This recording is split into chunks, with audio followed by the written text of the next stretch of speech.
আসসালামু আলাইকুম। ওয়ালাইকুম আসসালাম। ও ভাই, আপনি কথা বলছিলেন না স্যার? ওই যে লোকটার কথা বলছিলাম না, আমাদের ওই পোল্ট্রি ফার্মের লোক লাগবে স্যার। এলিমের সাথে কথা হয়েছে স্যার। তো দু এক কথা শুনি রাখবো স্যার। ঠিক আছে, আপনি শুনে দেখুন। আচ্ছা ভাই, পোল্ট্রি ফার্মে যখন কাজ, তার মেলা কিছু কি জানবো, একটু আউট নলেজ শুনি দেখি ভাই। আপনি বলেন দিন ভাই, বাংলাদেশের সেরা ফুটবল কারা? তোর সেরা ফুটবল খেলা হচ্ছে আমাকে হজর চক্রা। আর হচ্ছে স্যার, আমি গ্রামের বাড়ি, আমি চাচি কুতু খুব। আমি খেলা দেখিনি, তবে খেলতো নেই খুব, আমি চাচি কুতু। সেটা আসিকু তো, তাই আপনি শুনিয়েছেন? হ্যাঁ জানি। আচ্ছা, বাংলাদেশের সেরা ক্রিকেটার কেটা? ও আমি হজরত ভাই। সেটাও হয় না ভাই? ও বিশাল সারি বল করতো, তারপরে ওই বিশাল ব্যাট করতো, 6-7 করে 8 করে রান হতো। তারপরে রাগও করতো 3 ফরম্যাটে সমান। তাই? আচ্ছা, বাংলাদেশের সেরা গ্যাদনের প্লেয়ার কেটা? ও এমন কথা। সেটাও মানছে স্যার। তার বাড়ি কোনে?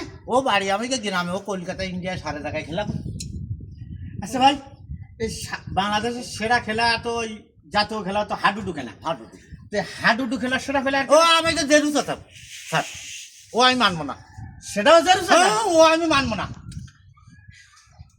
জারু স্যার। ওই আমাকে জেরু। আচ্ছা ভাই, আপনি কি কখনো এই গ্রাম থেকে শহরে আইছেন কখনো? এখন ভাই আপনি আমার চাকরি দেবেন কিনা তাই বলেন। হাই হাই, এই চাকরি করার লোক গ্রামে আপনি আমার চাকরি দেন আর না দেন, হ্যাঁ, ওই সেরা পেলার আমার ওই ওই ওই বলে কি স্যারে? চাকরি দেন আর না দেন, ওই ওনারাই হচ্ছে আমার সেরা পেলার। ওরাই হ্যাঁ। সেরা প্লেয়ার। এবার ভাবেন চাকরি দেবেন কি। এত বড়